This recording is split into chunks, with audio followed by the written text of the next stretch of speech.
Vamos perder tempo não, vambora para o vídeo. Contusão do Ryan Francisco. Contusão no joelho, ligamento cruzado, menisco, tá fora da temporada. Mais um desfalque fora da temporada do São Paulo, mais um jogador que está fora da temporada do São Paulo. A temporada do São Paulo vai ganhando ares absolutamente dramáticos e a gente está aqui para falar sobre isso. E também, claro, para projetar o futuro do São Paulo e o jogo do São Paulo contra o Bragantino a partir que acontece nesta quarta-feira. O anúncio no final da tarde ali da contusão do Ryan não é uma contusão simples. Lembrando, o São Paulo já não tem o Caleri, já não tem o Ryan agora, já não tem o Luiz Gustavo, não tem o Lucas, porque o Lucas não volta. Não tem mais os jogadores que foram vendidos, o Matheus Alves, o William Gomes e outros. Enfim, essa é a situação do São Paulo para o fim da temporada, mas vamos começar com a contusão do Ryan, Arnaldo. Bom, Tironi, tanto pegou de surpresa que até agora, eu estou acompanhando, agora nós estamos 20h45, né, da noite. O Júlio Casares se costuma publicar nas suas redes, inclusive mensagens de solidariedade, etc. Até agora não se pronunciou, e nem o Carlos Belmonte, diretor de futebol. Como a gente ficou sabendo, também de uma forma diferente, porque trata-se de um caso especial, de um jogador especial, né? Ninguém deu essa notícia antes, ela não vazou. O São Paulo fez questão de informar diretamente, via Felipe Espíndola, que é o chefe de comunicação do CT da Barra Funda, para todos os jornalistas do grupo das pessoas que cobram o São Paulo, exatamente às 16h40 de hoje. Uhum. Pouquinho antes de a gente começar o tricolaço lá com o grande Menon, Luiz Augusto Simon. Aliás, recomendo. Para você ter uma ideia, Tino, acho que eu nem consegui falar com você a respeito. Eu tinha falado com o Felipe. Sim. Deixa eu ver que horas, só para confirmar o horário. Hoje, à tarde, às 15h46, menos de uma hora antes, para ele me passar a confirmação da lista de pendurados do São Paulo para o jogo do Bragantino e, consequentemente, para o jogo do Corinthians. Que, aliás, é uma das questões que a gente vai discutir aqui para frente, porque a lista de pendurados é uma lista considerável, para dizer o mínimo. E ele não tinha essa informação ainda. O Ryan já tinha ido fazer os exames no Albert Einstein, depois de ter um entorse forte no treino, e não se sabia ainda do diagnóstico, né? Então, às 16h40, ele mandou para todos os setoristas do São Paulo a seguinte mensagem, a mensagem oficial. Ryan Francisco sofre lesão no joelho esquerdo, será submetido à cirurgia. O atacante Ryan Francisco sofreu uma ruptura do ligamento cruzado anterior e uma lesão no menisco do joelho esquerdo durante o treino dessa terça-feira no Super CT. Na última parte da atividade, o jogador sofreu um entorse no joelho e precisou deixar o treinamento. O atleta foi caminhado ao Hospital Albert Einstein, realizou exames de ressonância magnética e diagnosticou as lesões e apontou a necessidade de um procedimento cirúrgico para correção. O joelho esquerdo, na verdade, é a perna, né, a perna boa do Ryan, né, que é canhotinho, e que vinha ganhando cada vez mais espaço no São Paulo. Ele é considerado o xodó da torcida do São Paulo, podemos dizer assim, né? Esse talvez tenha a justificativa da alcunha de joia da base, né? Por conta do histórico de gols e tudo mais. Ele ainda não tem a data da cirurgia, porque precisa desinchar o joelho, aquele trauma, mas agora, segundo um protocolo meio comum, o jogador não volta menos de 8 meses depois dessa cirurgia. Então, Ryan Francisco e futebol é uma conversa para março, abril de 2026. E aí, né? Voltamos no velho ponto. Se a torcida não apoiar os caras que entram em campo... Um por um, aí não vai dar. Porque não adianta sonhar com o que não vai acontecer. Esses caras não vão se transformar em outros jogadores. Eles são esses daí. São esses caras aí. Exato. De novo, ou São Paulo, a torcida abraça, ou aí não vai dar. Aí não vai dar. E da minha parte, pelo menos, vai ter trégua sobre qualquer jogador. Eu tenho restrição a muitos jogadores do São Paulo. E quem disse que...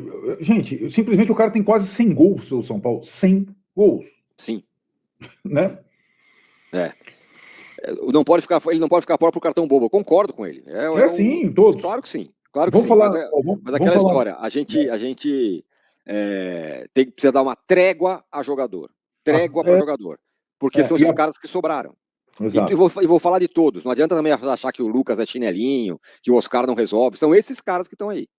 São essa turma aí. Não tem jeito. O estrago tá feito, gente. Fala, Arnaldo. Falando em Luciano, ele deve ser a grande novidade do time contra o Bragantino, né? Formando a dupla com o André Silva. Em princípio, o time que o Crespo estava trabalhando. 3 zagueiros, os mesmos alas. Em princípio, Alisson, Marcos Antônio, Oscar, Luciano, André Silva seria o 3-5-2 para jogar contra o Bragantino. Uma dúvida entre Pablo e Marcos Antônio, mais para o Marcos Antônio. E vai ser mais ou menos. Eu tô com você, eu não gosto dessa ideia, porque acho que era bom ter o Pablo Maia para fazer a marcação justamente no John.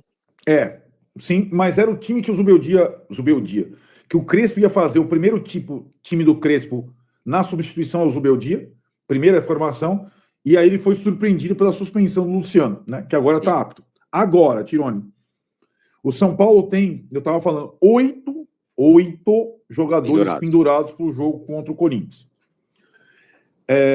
Rafael, goleiro, Pablo Maia e Bobadilha, volantes, certo? Anotando aí, Rafael, goleiro, Pablo Maia e Bobadilha, volantes, Ferreirinha, atacante, deram 4 até agora, né? E os 4 zagueiros do elenco estão pendurados. Os 4. Arboleda, Ferrarese, Alan Franco e Sabino.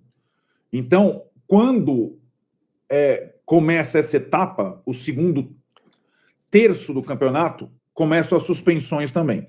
Então, são 8 pendurados, os 4 zagueiros estão pendurados. O árbitro é um árbitro novo que deixa mais ou menos o jogo correr, que não é exatamente um distribuidor de cartões, mas é o Alex Gomes Stefano, aquele árbitro baixinho do Rio de Janeiro, que foi revelação ano passado, que deixa o jogo correr um pouco mais. Mas é importante dizer que 8 pendurados para o jogo contra o Corinthians, sendo que os 4 zagueiros. E antes do jogo contra o Flamengo, na sexta-feira, houve uma reunião entre Crespo e direção do São Paulo Futebol Clube para discutir 4 nomes que foram indicados pelo Scout para essa posição. E essa semana o São Paulo deve formalizar ofertas no plural por esses nomes aí para tentar contratar um novo jogador para essa lateral direita. A gente comentava já aqui, Raimundo, a gente vai falar também das possibilidades, quem pode chegar, mas a gente já comentava em relação a essa busca, a essa posição. O São Paulo Futebol Clube hoje tem apenas Cedric Soares apto fisicamente para jogar na direita, já jogou também ali enfim, Ferrarese, mas ele não é esse ala para jogar pela direita, volta a ser zagueiro, teria o Mike, mas esse está machucado, aí tem Ângelo e Felisberto que sequer estrearam pela equipe profissional. Eu queria que você falasse um pouco dessa busca por essa posição e o que você pensa, Raí, em relação a esses nomes que o São Paulo pode contratar. Bom, Gabi, por coerência, vou manter aqui o discurso das últimas vezes em que a gente conversou sobre esse tema. Acho que se for ao mercado só em uma composição de negócio muito específica que caiba no bolso de um clube com a situação financeira que tem o São Paulo nesse momento. Então, um jogador vindo de graça, um jogador emprestado, um jogador em fim de contrato, se for dentro dessas possibilidades, aí ok, né, fazer aí esse investimento entre aspas, né. Caso contrário, acho que vai de novo valer olhar para a base e tentar de lá retirar alguma solução. Não é muito simples, né, porque os jogadores dessa posição na base, eles não têm jogado, tem nenhuma familiaridade com o time principal, né. É diferente de você ter uma necessidade, sei lá, vou citar um exemplo aqui, que acho que nem é o melhor, mas do ponto de vista técnico, mas quero dizer no sentido de ter já jogado algumas vezes. Se esse problema fosse do outro lado, na lateral esquerda, você tem, por exemplo, o Patrick, que já jogou algumas vezes, ele já está mais habituado. Então essa transição ela é menos dolorosa, né? Ela não é tão difícil. E aí acho que o jogador consegue se adaptar mais fácil, né? A subir, a jogar no time principal, a um outro nível de competitividade. Quando você pega um menino e retira ele da base, coloca no time principal para jogar, principalmente no cenário vivido pelo São Paulo nesse momento, que é um cenário caótico, né? O time está a 1 ponto da zona do rebaixamento, o desempenho é muito ruim nos últimos tempos, somando parada e o jogo do sábado, as perspectivas são muito desanimadoras, você tem vários problemas, muito mais do que soluções, então todo esse combo ele não é fácil para a ascensão de um garoto talentoso. O mais fácil, né, é que ele não vá bem, ou o mais provável é que ele não vá bem. Então o cenário não é propício para você lançar. Só que, diante do contexto vivido pelo São Paulo, você tem aí essas 2 alternativas. Ou você vai pegar algum menino da base, por falta de capital para fazer um investimento, ou você vai buscar uma solução criativa no mercado, que pode não necessariamente ser uma solução da melhor qualidade técnica possível, né? um jogador em fim de contrato, um jogador de graça, um jogador emprestado, geralmente não são aqueles que estão no top da performance, né? Se o cara tá no fim do contrato é porque ele não tá bem. Se o cara vai ser emprestado, é porque ele não tá bem. Quer dizer que ele não vai jogar bem? Não, mas sim, não é um cara que chega com a certeza, né? Com a segurança, tipo, esse cara tá chegando e com certeza o desempenho dele vai ser satisfatório. Então, assim, é uma roda, né? É o mesmo problema. A questão financeira atrapalha na condução da montagem do time e faz com que você não tenha capacidade de contratação e assim a roda segue girando, né? Vai precisar Então, acho que são improvisar esses o dois. Oscar como o segundo atacante. E o São Paulo vai jogar contra o Bragantino muito pressionado, como você falou no início do programa, em termos de aproveitamento, pontos perdidos na zona de rebaixamento já.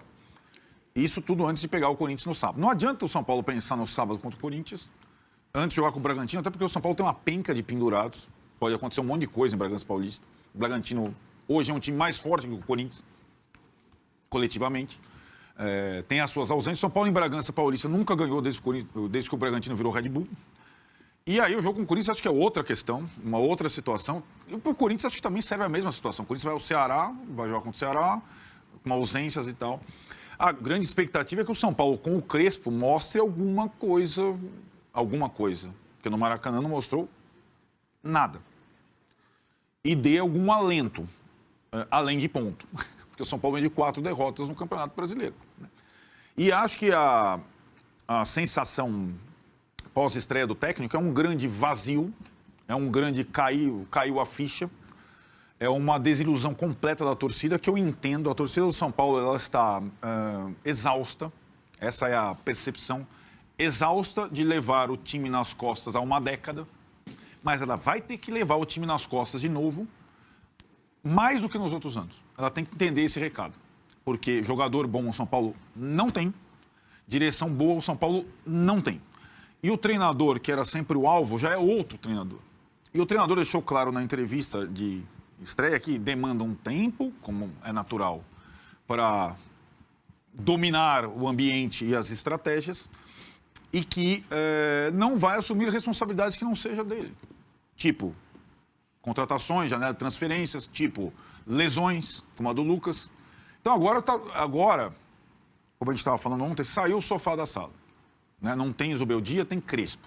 O São Paulo já fez a troca de treinador que o Fortaleza está fazendo, que outros tantos estão fazendo lá na parte de baixo da tabela, que o Vasco fez, né? O Inter não fez, segurou o treinador dele, né? O Roger, nessas circunstâncias, mas quase todo mundo naquela zona da tabela já fez a troca de treinador.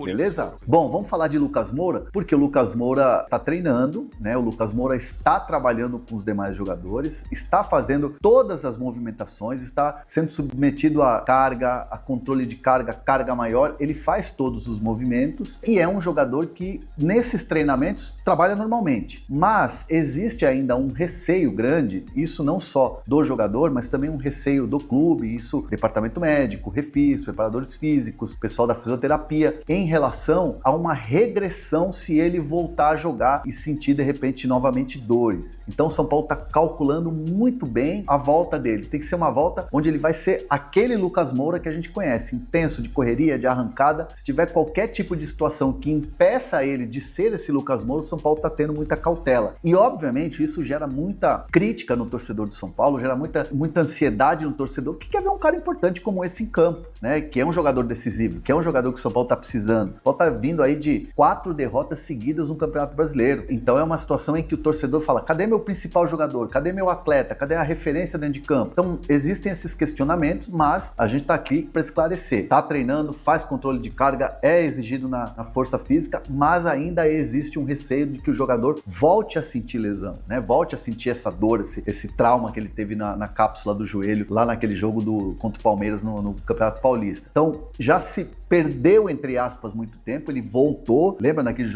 jogos da Libertadores contra o Alianza Lima, voltou a sentir e aí teve que dar 10 passos atrás. Então o São Paulo não quer isso, o Lucas Moura também não quer isso, então por isso que essa volta tá tendo cuidado, tá sendo cuidadosa. Mas Será que era alguma lesão mais séria? Alguma situação? Sim, de fato, pelo tempo, a gente tem que falar que foi uma lesão um pouco mais séria. A pancada foi muito grande. O próprio Lucas falou sobre isso e que foi uma pancada tipo como se fosse uma batida de carro. Então, de fato, teve um tempo a mais para a recuperação e que o São Paulo não quer que ele volte 10 casas atrás na recuperação para essa coisa de pressão de torcida. Tem que jogar, né? Então vai ser tudo muito bem trabalhado, tudo muito bem conversado. Para esse